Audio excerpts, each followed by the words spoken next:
Welcome to the Shattering Inequities Podcast, where we uncover the bold, research-driven strategies that are transforming education for every student, especially those historically left behind.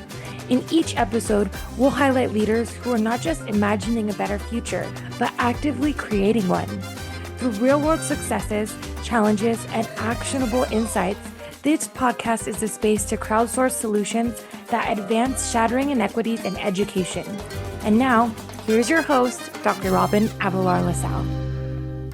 Hello, everybody, and welcome to the Shattering Inequities Podcast, where we believe that every student is entitled to a premium education, no matter where they live, where they go to school, or what their circumstance.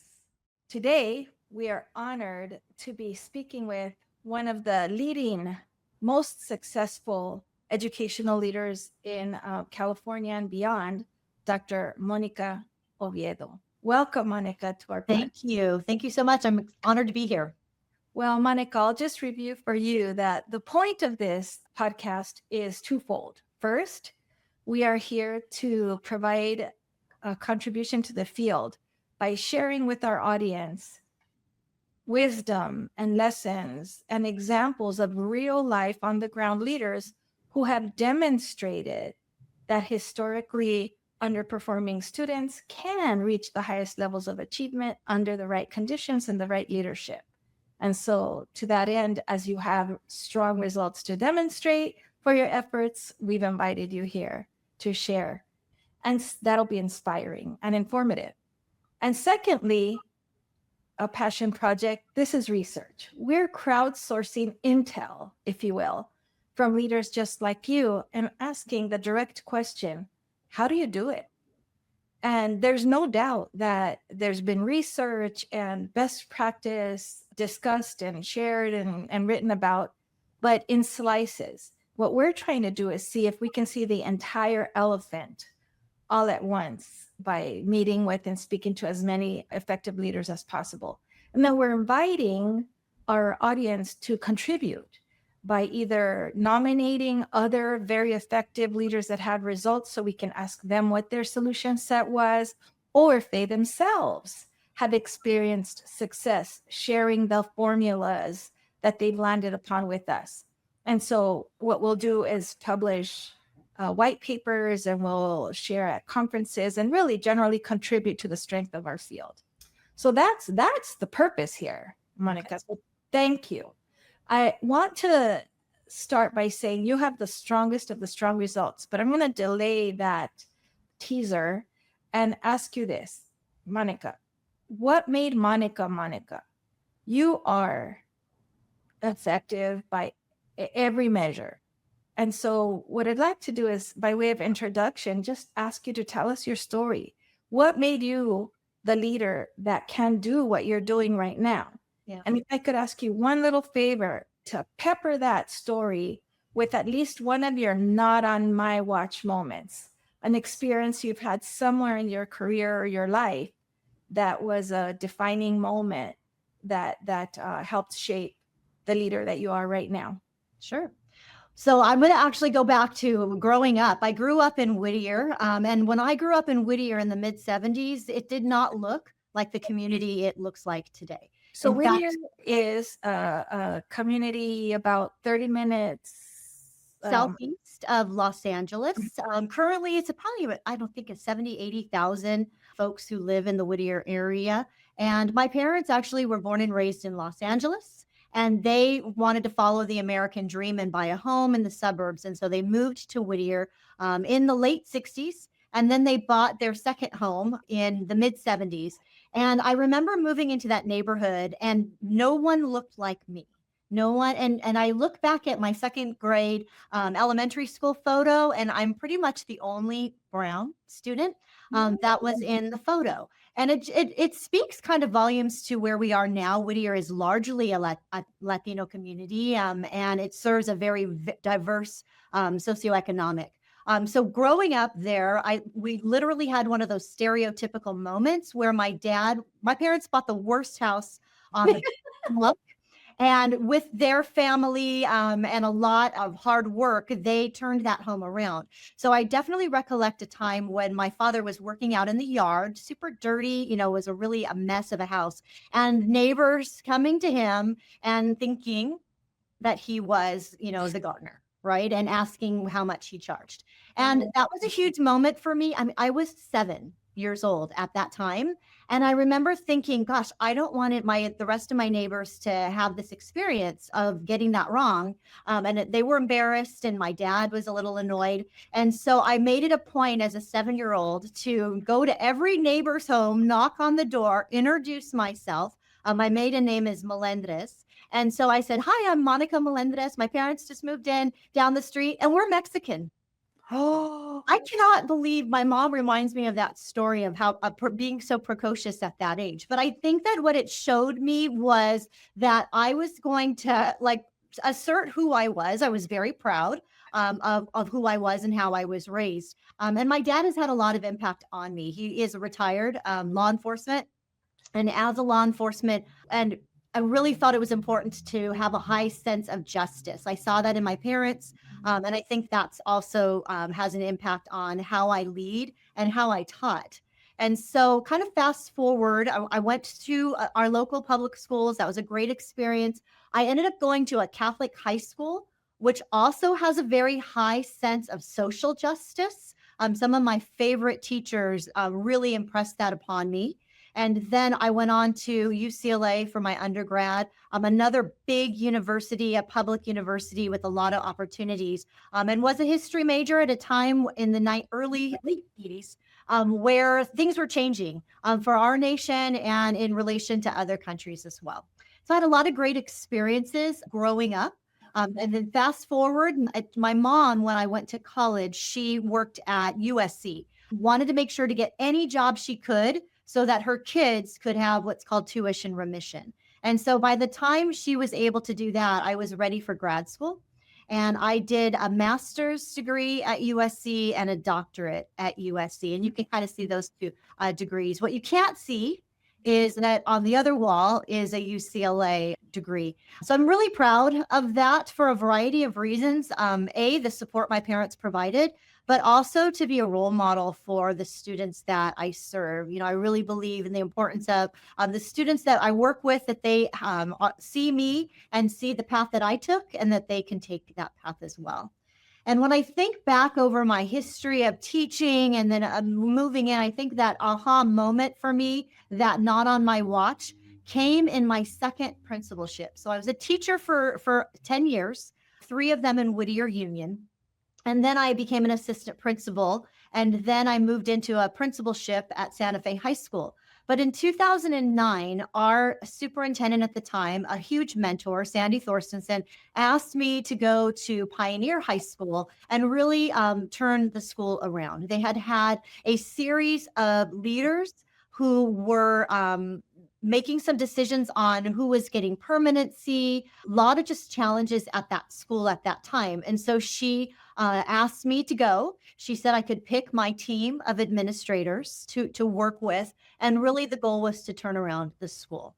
And so when I went in there, they tell you your first year, don't make a lot of changes, right? Get to know people and really make sure that you're building the relationships first before you make any changes.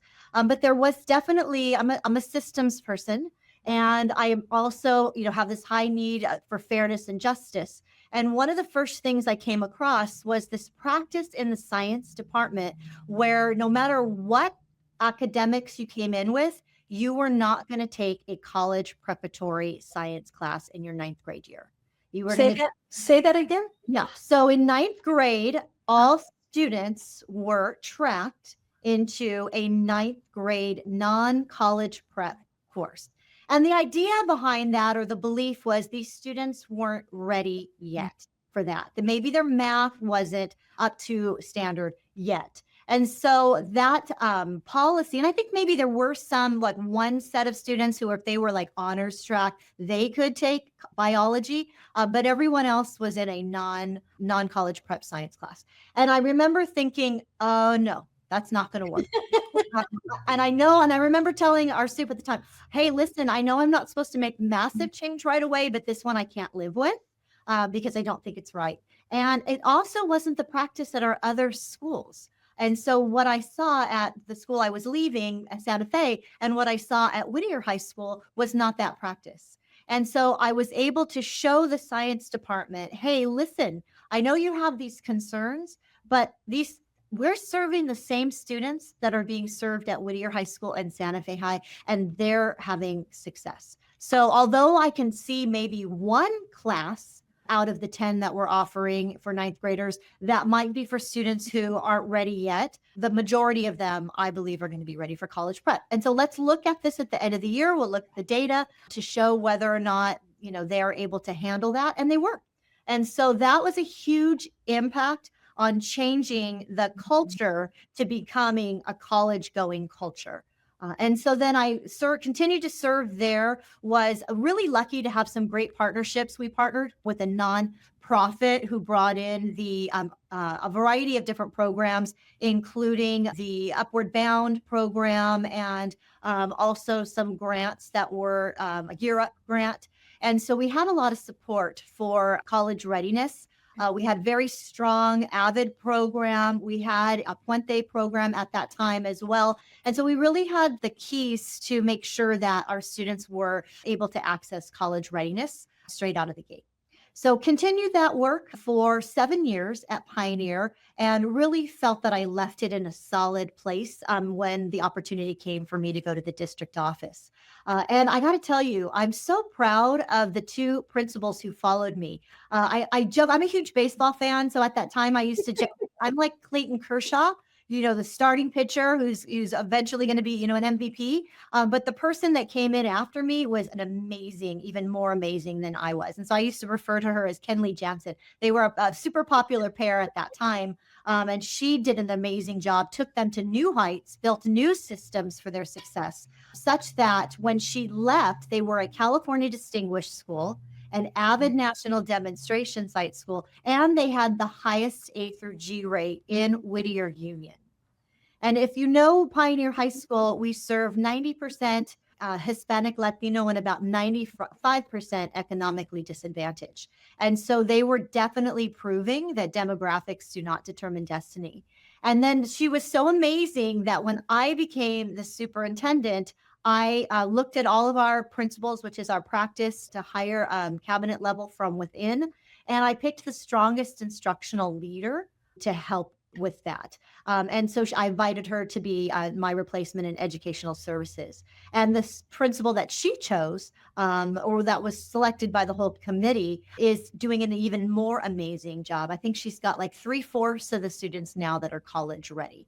And so really, I say it's not about the teachers necessarily or the kids. It's about the systems that are in place that ensure that you've got kids taking the right courses, retaking courses in the summertime if they don't get a seat or better, and really finding ways to incentivize college readiness and helping the kids. And I always think, yes, you're going to have some extrinsic motivations at first, but then you transition the students to the intrinsic motivation as well. So I'm proud to say I'm looking at the students who are graduating from the school, all of our schools actually in Whittier Union this year, and we are super competitive. Pioneer has a student going to Harvard. Lucerna has a student out of the Puente program going to Princeton.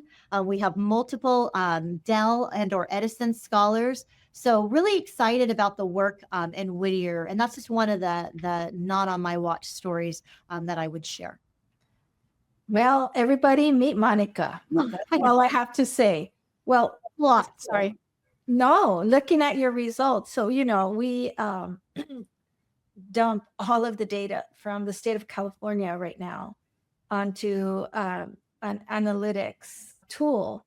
And I can tell you, when I became introduced to your district, the district was in trouble with the federal government and was under consent decree for, in essence, denying civil rights to students because of educational, in essence, malpractice.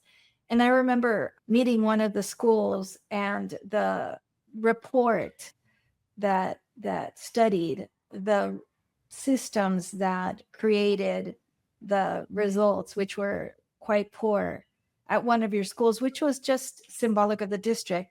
The tagline was, Latino males enter at your own risk. Because at every turn, there were systemic disadvantages built into the system. And among the lowest university preparatory graduates, eligible graduates, et cetera.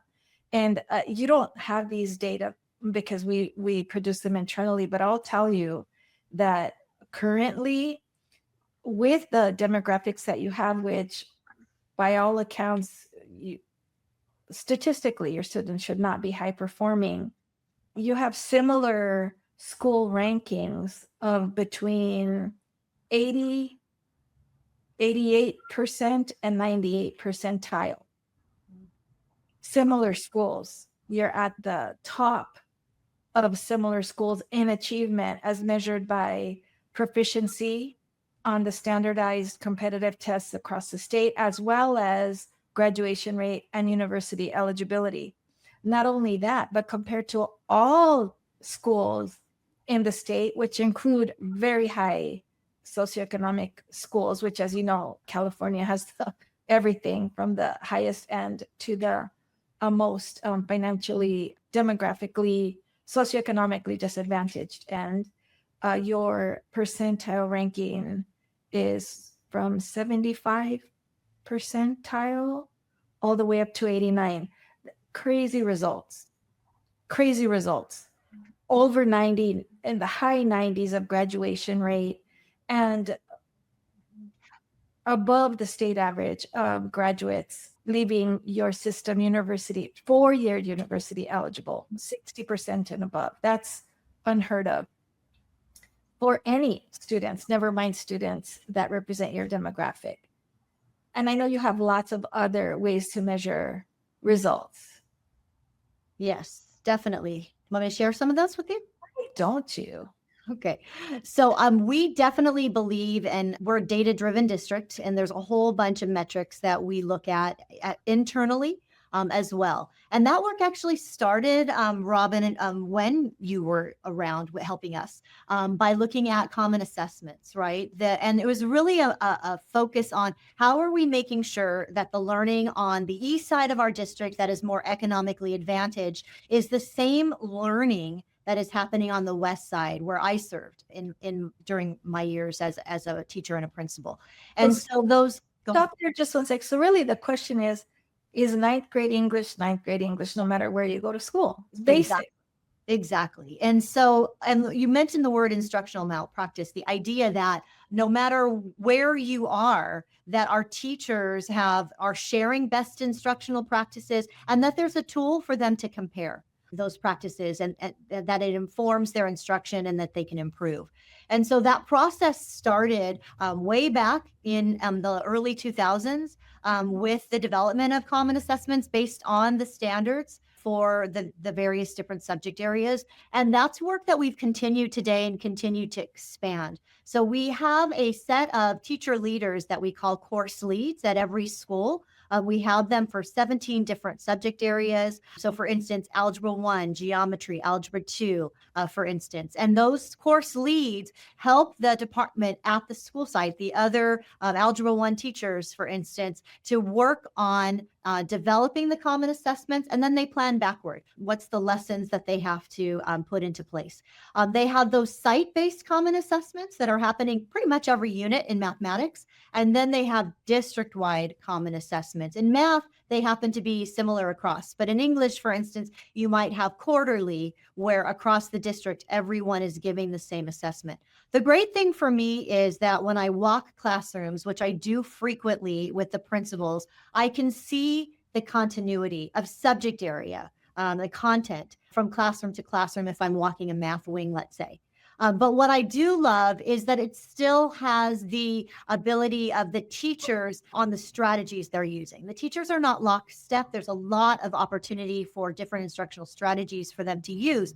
But they definitely are sharing those best instructional practices, and that's based on the data. They'll unpack that common assessment data and realize, hey, so and so over at Pioneer, you did such a great job teaching this particular standard. How did you do it? And then the teachers will have a dialogue about the resources and the methods that they use. And then that just helps. They talk about a rising tide lifts all boats. And that's definitely what I see happening in Whittier Union. You have this synergy of teachers working together. And that wasn't the case. And you remember this 25 years ago, where some teachers in our district thought, oh, we're the best. Like, we're not going to change what we do. And so there was definitely reticence to jump on board and to work with others. And there were some who were super competitive, don't want to work with others because, then that means that they might have as good a results as I am. So that is definitely a non-negotiable in Whittier Union. We are a highly collaborative district. You have to be willing to collaborate, or you aren't able to, you're going to self-select out of Whittier Union if that's the case. So common assessments is definitely one set of data. We also look at grading. We look at grades every 4 weeks. When we first got on this pathway, we only did grades every 10 weeks. And we realized, hey, that's just not, too many things can happen if you're only communicating every 10 weeks a grade to families, to kids, etc. And it's in some cases, it becomes a hole so deep that is dug that the students can't get out of it in order to get a passing grade at the semester. So we also now, all grades are online through our student information system. And so that allows parents, students, other support structures within our school to continuously, almost in real time, every time a teacher changes a grade or uploads a new assignment or test, the student and the family can see that achievement and then what adjustments need to be made. It's also really helpful for our teachers who work with students with an IEP, because they also have access to be able to work with the student on areas where they can continue to improve. So grades every 4 weeks. We also run a report called the on-target rate to make sure that students have enough credits at the end of each semester to be on target for the next grade level. More recently, we've been looking at Algebra 2 and Algebra 2 completion by the end of senior year. And the reason that came about is because I appreciate what you said about our similar scores with mathematics on standardized tests, but we aren't happy with our math. And honestly, looking across the state of California, the math scores, math proficiency is not solid. And so what we believe is that, some students need more time and support. We want them to complete Algebra 2, but we recognize that it might take them to the end of senior year to do so, whereas those state tests are in junior year. So we really appreciate the work that our teachers have been doing to make sure that more and more students are taking Algebra 2, which had typically been a gatekeeper for college readiness. And that it, especially students with an IEP, we're doing a lot of work around co-teaching, where we've got a math teacher and a teacher who has experience working with students with special needs, and they're having great success at having higher success rates in Algebra 2. So those are some of the metrics that we use. And I really, and this is work that has been for 25 years Right. on this road. And what I appreciate about my mentor, Sandy Thorstensen, was that idea that we got to stay laser focused on our goal and not changing and pivoting every time some new innovation came around. So just a data point, I'm sure you're aware that from Algebra 2 on, how everybody chases algebra. Oh, we have to make sure our kids pass algebra. That's really a low bar. But compared to what some communities have had access to, that's challenging. You've kicked it up to Algebra 2. Well, students who take Algebra 2 that increases the likelihood that they graduate from a 4-year university by 75%. And every advanced math class after that increases the likelihood by another 75%. It's exponential. So the wisdom there is genius. I mean, people say high expectations, but operationalizing that is a little bit fuzzy at times, and you've made it very concrete. Yeah, I think that having this, I appreciate what you said, high expectations, but with support so that the student can master that. And then having practices like our retake policies and our bell schedules that allow for students to have extra intervention built into their day, because we are a district that does believe in directed interventions. And that would be another not on my watch lesson that I would say. The importance of making sure that if we say that if the student needs it, then they get it. Then when we do have, there are times where I'm looking at student transcripts. Often it's because a student has done something and we're considering whether or not, we need an alternative placement for that student, or maybe even expulsion from our district or into an alternative program. And so what I often will look at, and I've made this super clear with all of our principals and our cabinet, is if I'm looking at that story of that student through their transcript, and I notice that they are not achieving, I want to see what interventions we place them into their day to support their success. And they know, don't bring me a student for alternative placement unless you can show me that we have done whatever it takes for them to be successful. And we really believe that this alternative placement is going to be better. And honestly, 99.9% of our alternative placement, they stay in Whittier Union. We rarely have a student leave Whittier Union, and primarily because our alternative programs are so strong. Our continuation school is a model continuation school. And the care and support that they get from quality teachers really does help them to find success and then transition to their next steps. Even that, you didn't call it a continuation high school, you called it an alternative. And I just have to ask you this, from a curriculum standpoint, do you have, as the law allows, do you have lower graduation requirements, or do you provide students with a non-college prep alternative when they go there, or what is your philosophy about that? Yeah, so that's a good question. I would be like, shh, because we generally don't tell the kids that the bar is lower, right? Because we want them to receive the same diploma and know that they were taking the same courses as every other student. But sometimes there are circumstances in a student's life. Maybe there's been a significant amount of disruption. Maybe they are a student who is in foster care or some other criteria. Maybe there have been a lot of transiency in their high school. At that point, when we've done whatever it takes and that student is so close, then we will let them know about the state requirement to graduate. But really, the lion's share of our students are graduating, completing the same graduation requirements as our students at any of comprehensive schools.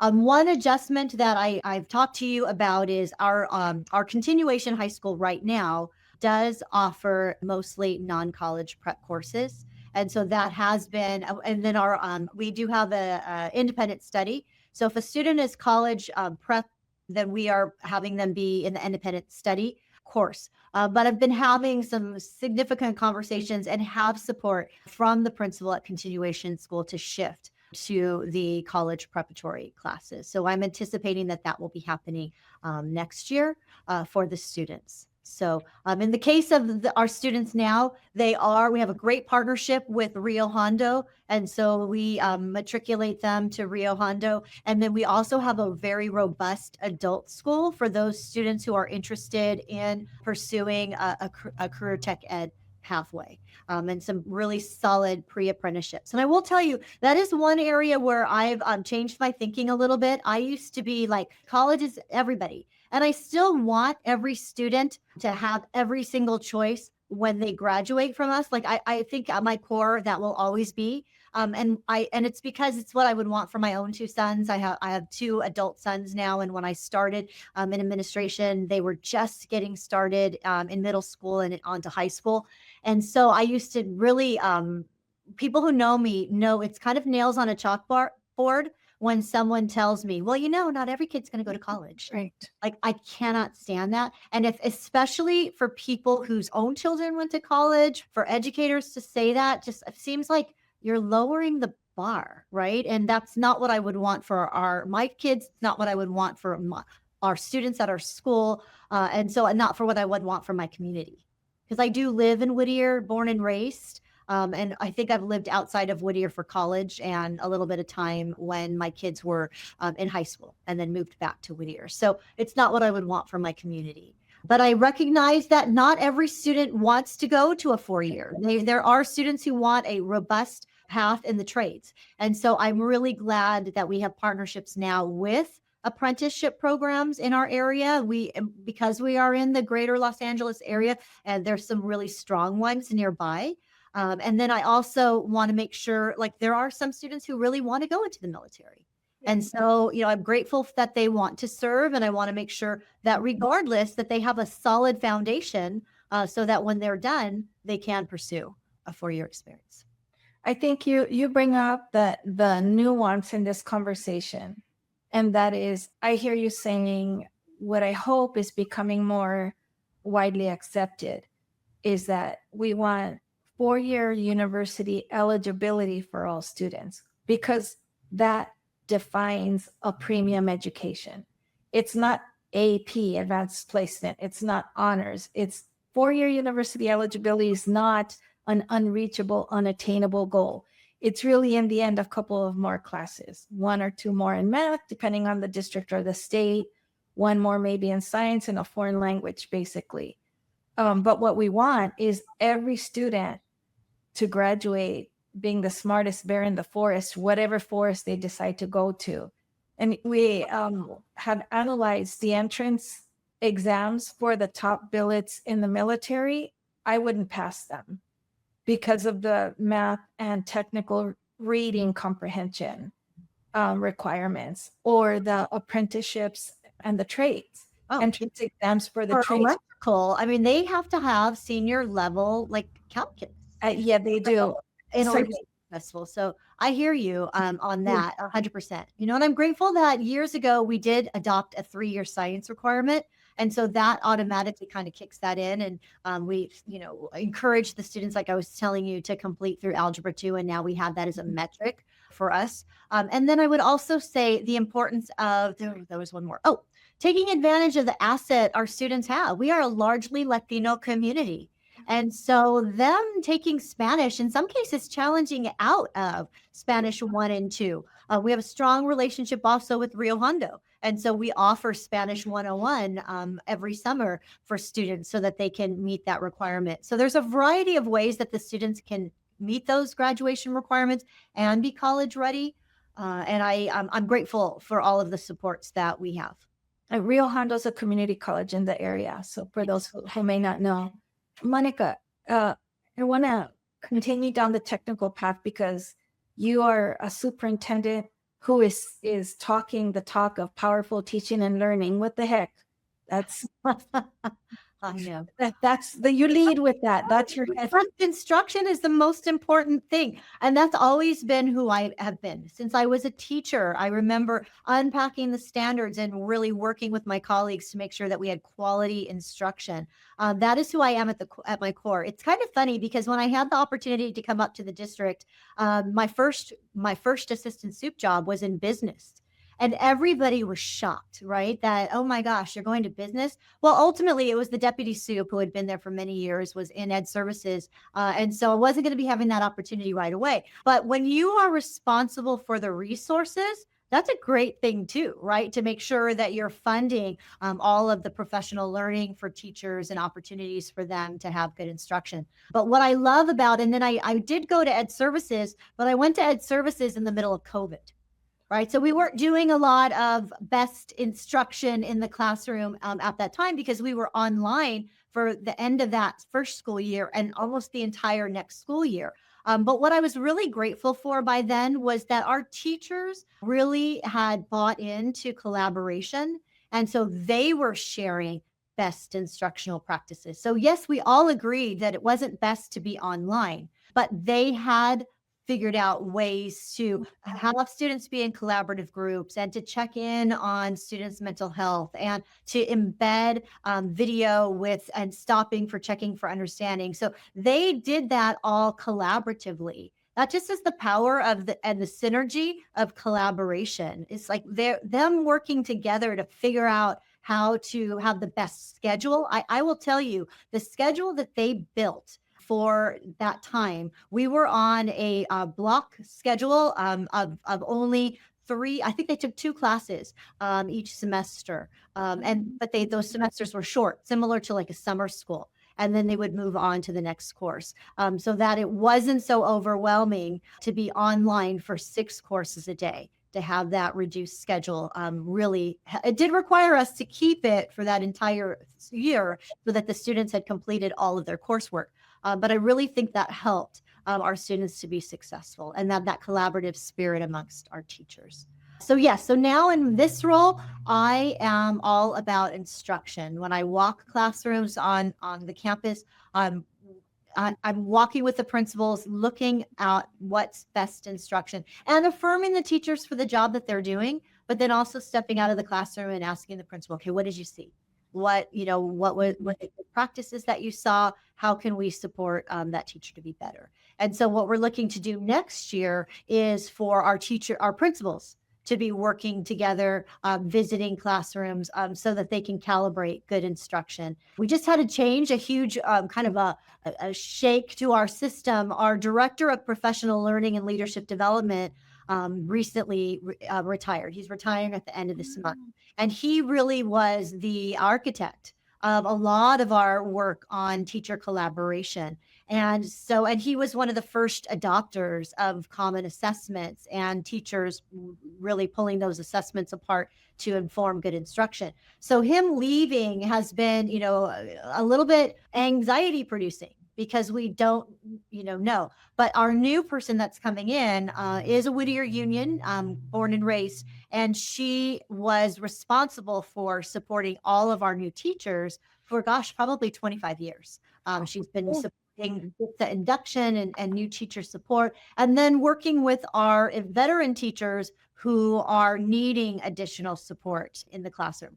And so she knows that this is a passion of mine and that this is where we need to go. And I'm so grateful for her in her role, helping to support some of our newer principals who are coming into Whittier Union to understand what good instruction looks like and how to support it at their schools.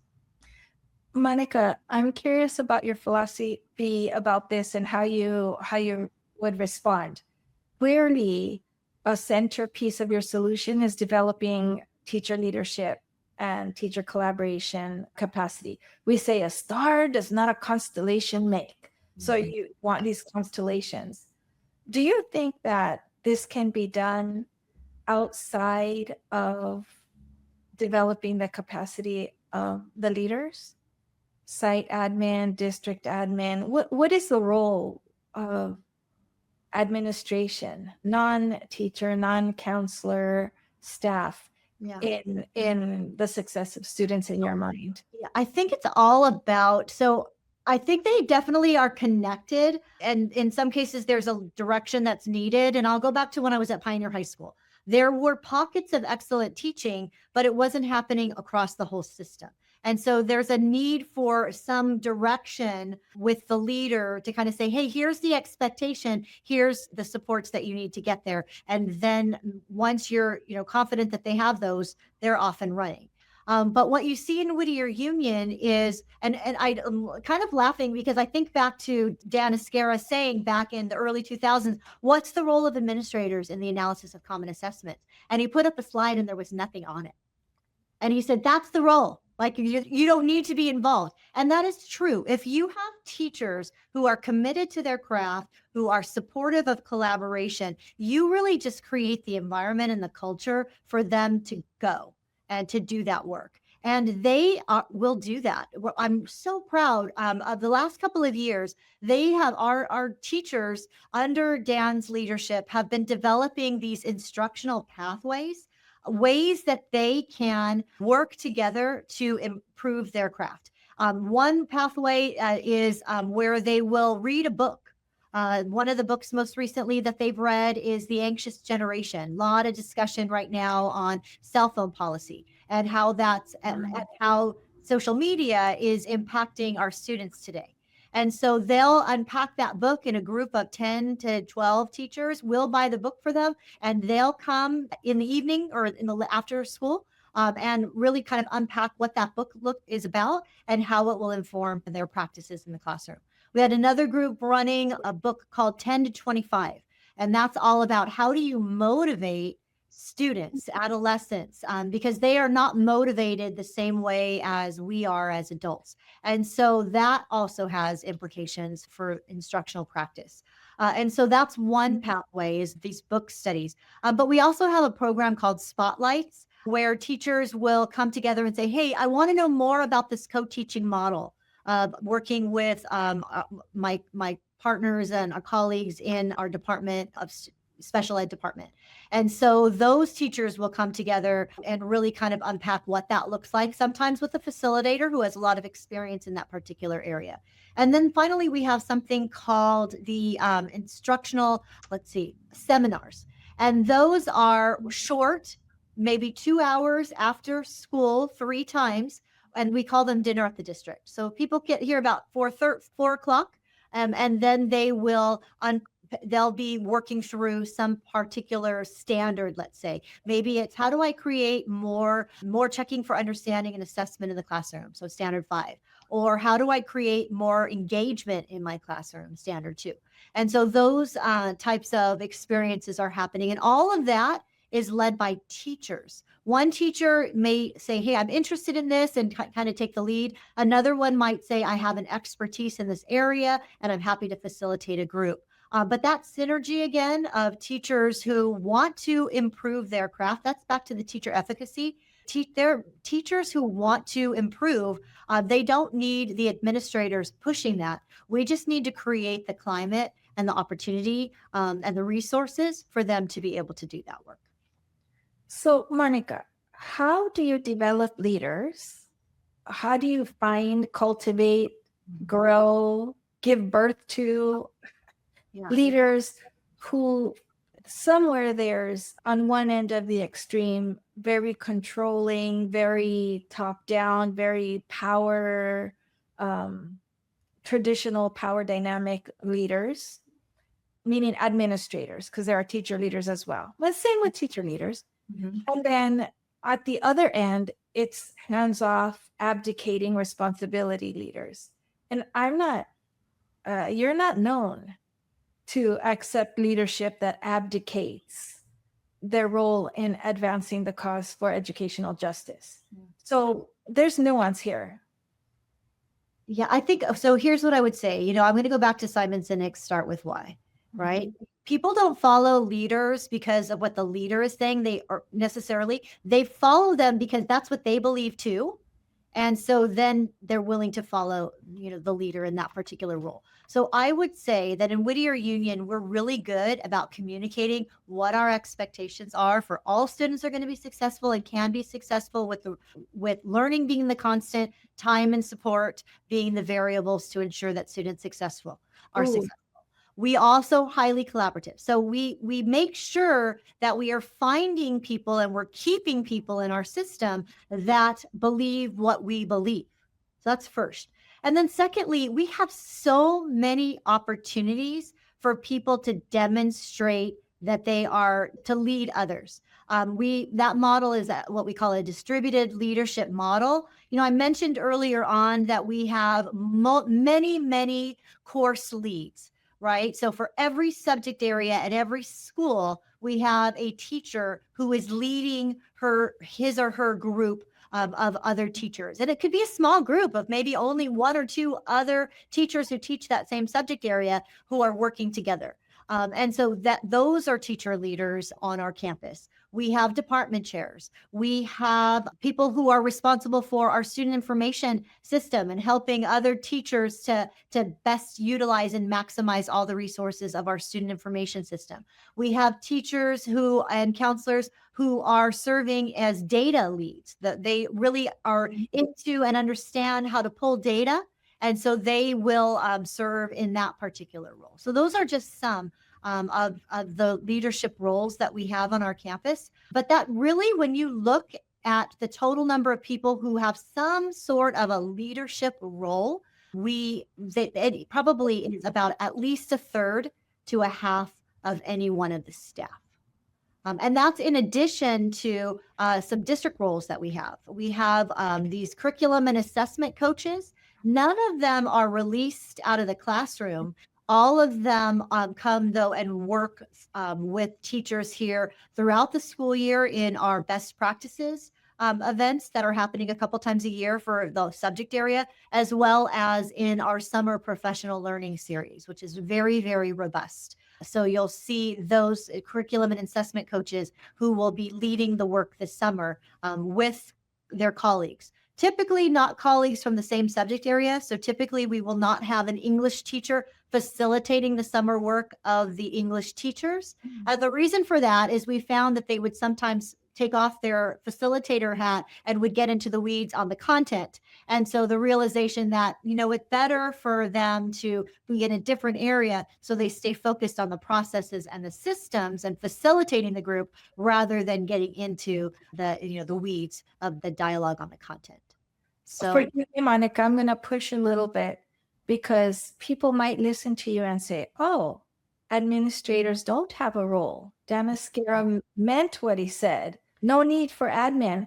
And yet I know that there are districts that have done the extreme version of shared decision-making where there is no admin. It's all just staff leaders running a school, or districts where large districts where some outside entity comes in and creates a space where schools can petition a district for a waiver from a district, not a charter school, but another autonomous sort of structure that's all staff driven. And I mean, to the point where principals are selected by the staff and voted in or out every year.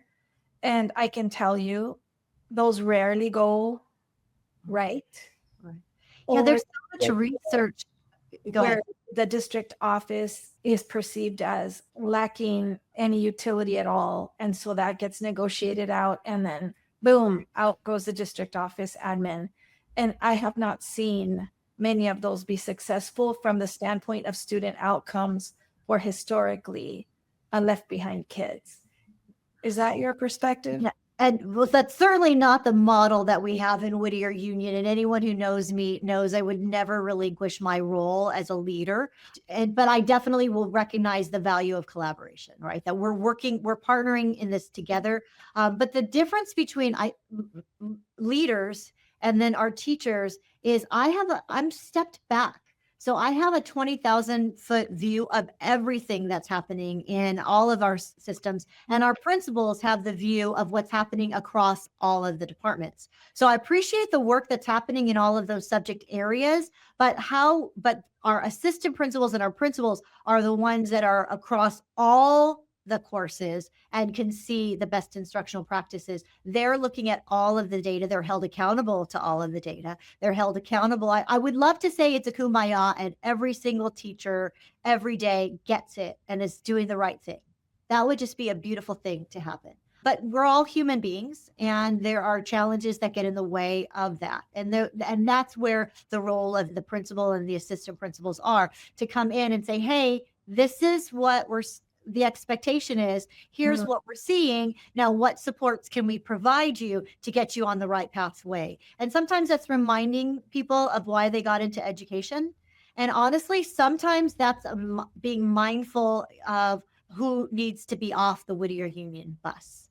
And one lesson that my mentor taught me as a brand new principal was you can make a lot of mistakes, But the one thing you need to be nearly perfect on is who you give permanency to, because that teacher is going to have an impact on thousands of students over the course of their life.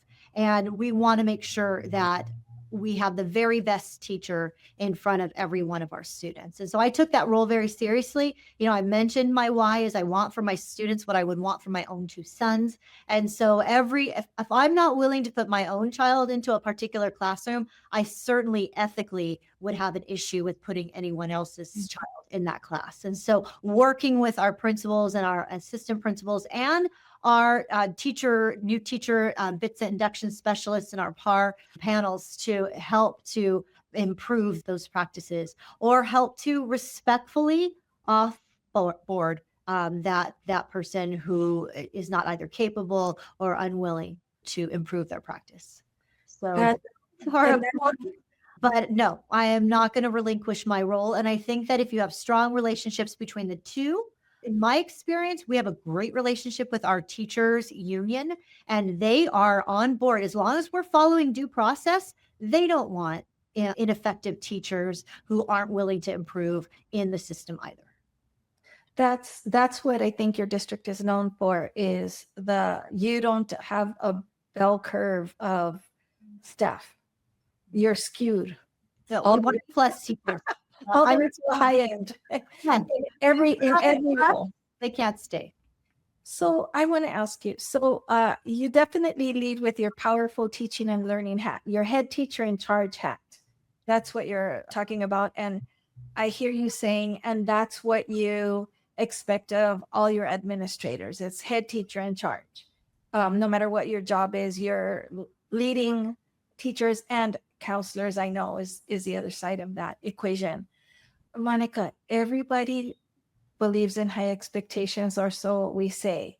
Everybody desires collaborative cultures, or so we say.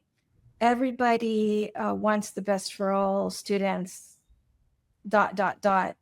Everybody does, teacher release time and pays teachers to come for professional learning and collects data and expects administrators to progress monitor, all these practices. And yet most places in the country continue to perpetuate the pattern of having historically lower achieving students continue to be lower achieving. What advice would you give other leaders in whatever role who want to overturn these long-standing patterns? What have you figured out that others continue to struggle with, despite we have a lot of really, really exhausted educators in our space, just exhausted. It's not for lack of trying. It's not for lack of programs. It's not for lack of spending money. What is it? What advice would you share? The short advice I would say is culture is what you allow. And there's got to be a disconnect between the energy that you're expending. And I mean, what do they say? Your systems are perfectly designed for the results you're getting. So if your results aren't there, then some issue is happening with your systems. And I'll give you an example right now. We're dealing with an issue with regard to one of our college readiness programs. That college readiness program requires that there are students in 4 different categories of student. Your high achieving, who are just self-motivated, et cetera, are your quadrant 1. And then down to your lowest achieving, don't really want to go to college, aren't interested in being in any kind of a college readiness program, are your 4s. And one thing that I've recently become aware of as I've gotten to know the program more is in Whittier, we do have more 1s significantly than we do 4s, right? Right? That students who don't want to be in this intervention are not taking advantage of this intervention. Okay. So when you find that out, you realize, okay, what's the barrier? Why aren't these students in? And so as we're kind of unpacking that right now and unpacking the criteria that's coming, because it's a statewide program, is one of the barriers that I perceive is the students have to apply to be in this program. and they have to go through an interview in order to get into this program. So from my perspective is right off the bat, this system has two key barriers that are going to prevent one of those quadrant fours to be in. If I don't know as an incoming ninth grader that if I don't want to go to college, or I think that's what I think as a 14-year-old, and I'm going to have to work hard necessarily, and I'm going to have to complete this application and do this interview. Am I going to do that when I don't even at this moment know that that's my path, right? And so part of my conversation with the folks at the state is, hey, I think we need to relook at these, criteria for getting into this particular college readiness system, because I'm thinking that these two requirements of an application and an interview are probably the systemic barriers that are causing this issue to happen, why we don't have enough. Because I can tell you that if we had our counselors and our 8th grade teachers telling me, hey, these kids have college potential, and I think you should just put them in. I'm confident our counselors can have a great conversation with the student and the family to say, we're going to have you be in this awesome intervention because we see something in you. We know that you have college material, and we're going to provide all the support during the school day and beyond for you to get there. And then you hold them accountable. I was telling someone who said, well, they should have to opt in. I said, we don't let 14-year-olds make decisions about things that are going to affect the rest of their life, right? We're going to go ahead and put them in because it's the right thing to do, right? And the person said to me, yeah, I mean, they were kind of newer to Whittier Union, so they didn't know all of the nuances of that. But that's just, I think, an example of the importance of, are your system, even us, we have systems that are getting in the way of our students demonstrating success. And so really, how do you look at those cultural systems and how they might be unintended, but they're still getting in the way of getting where you need to go? We talked earlier about continuation school, right? And not offering the courses for students to go straight to a 4-year path. Why are we doing that? Well, because we've always done it that way, right? And so how do we recognize those our own barriers? So it's really about unpacking that you can't have any sacred cows, and really unpacking what systems do we have, and are they getting in the way of the success of students? And then holding people accountable. Like our principals are accountable for all the metrics that I mentioned to you and more. And so every year they have to write a plan on how they're going to move the needle. What was their success last year, and if they were successful, continued, or what do they need to stop doing? So what are you going to start doing? What are you going to stop doing? What do you need to continue to do? But you do have to take a hard look, because something is not right in the system. It could be, collaboration.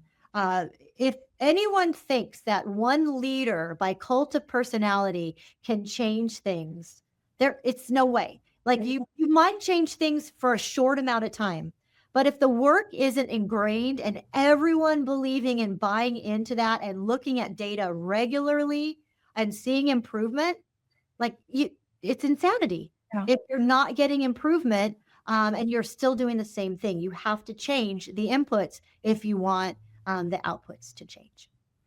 In Shattering Inequities, that book, we say one of the case studies is around the equity hook: go to work and look for trouble. That's what I'm hearing you channel. The idea that you go to work every day saying, well, I'm really happy, nothing blew up today. And there's some places where like, oh, the police didn't show up today. No angry parent came. No board member came yelling at me. No, we're not at impasse. All the things that happen to leaders.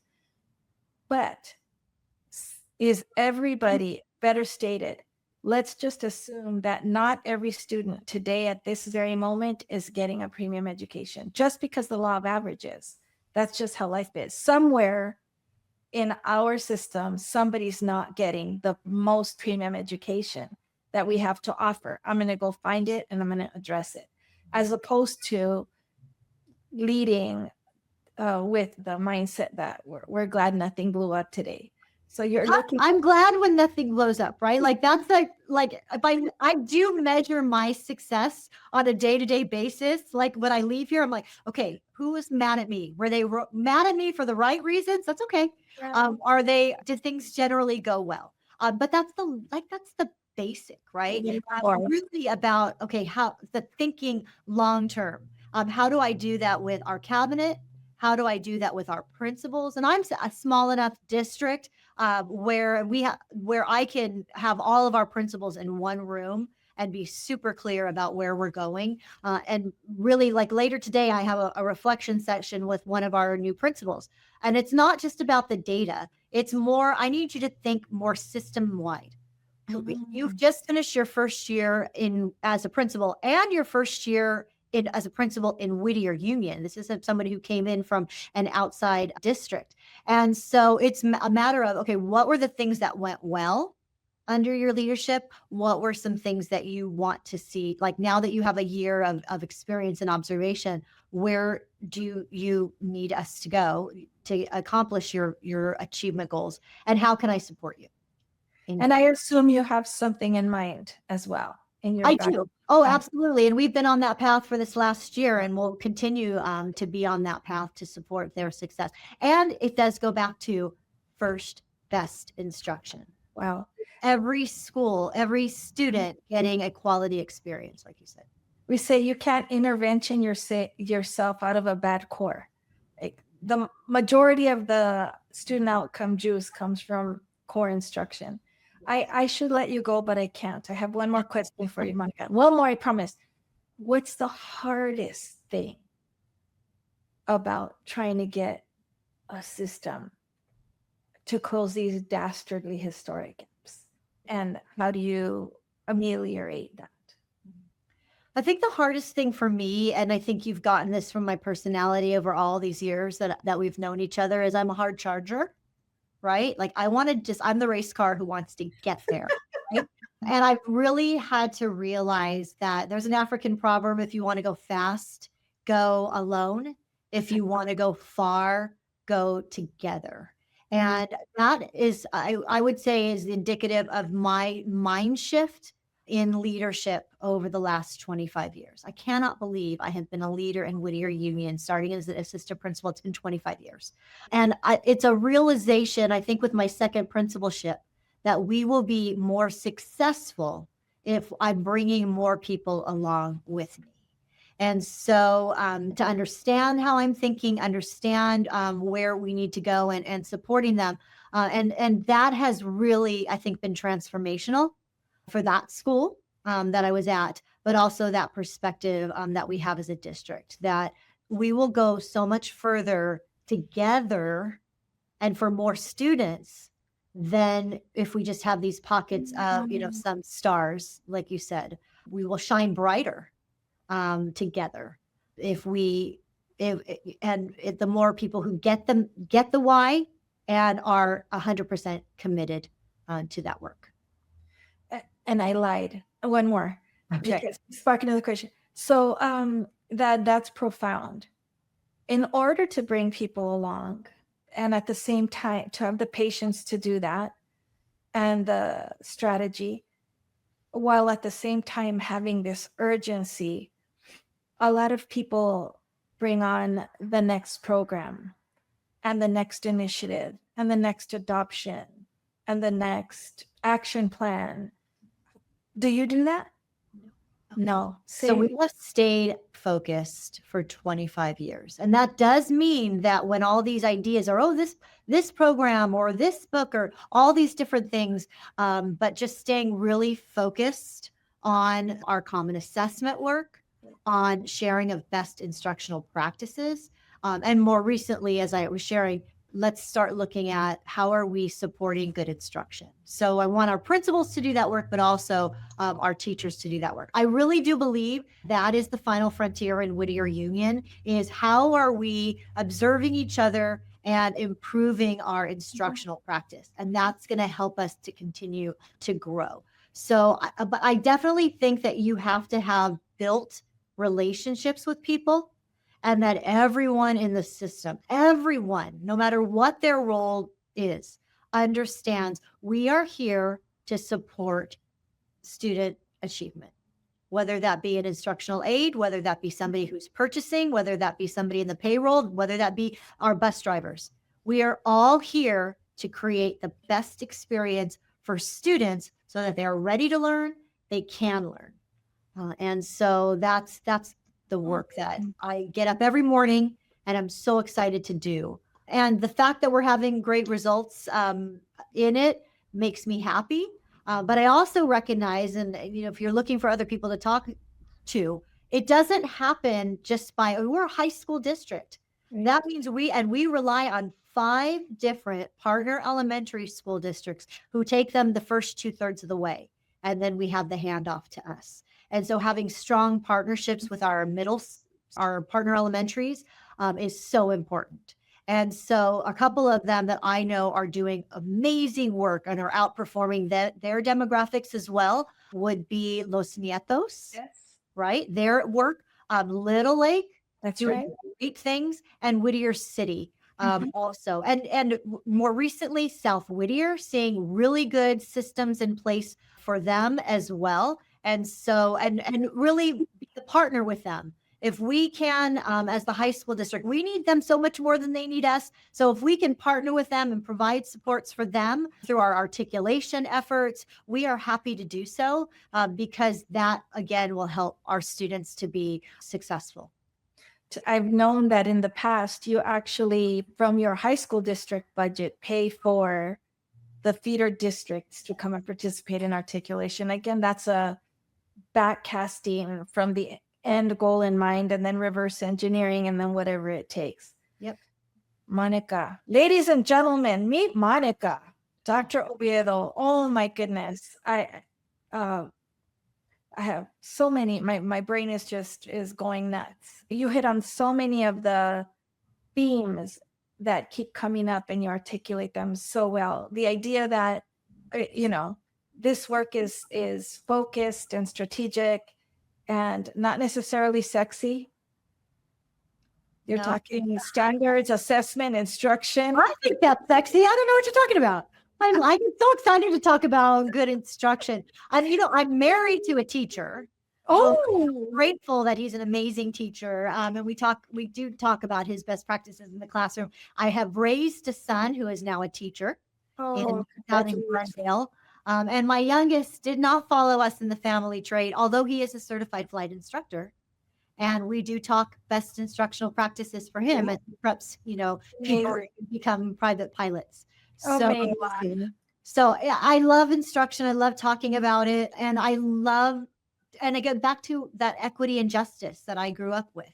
This to me is the way that we support our community, by making sure that they are educated, that they're an educated citizenry. That's the social studies teacher in me, right? And that they are able to support successfully their families and our community.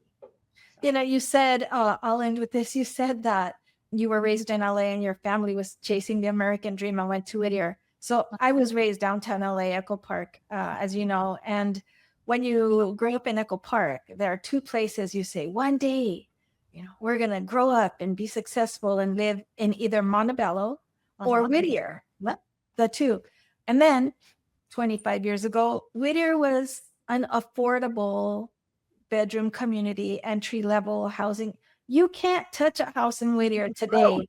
And the reason you can't, and we've out-educated ourselves right out of the market because kids now, 25 years later, have graduated from university, come back and moved in and up-leveled.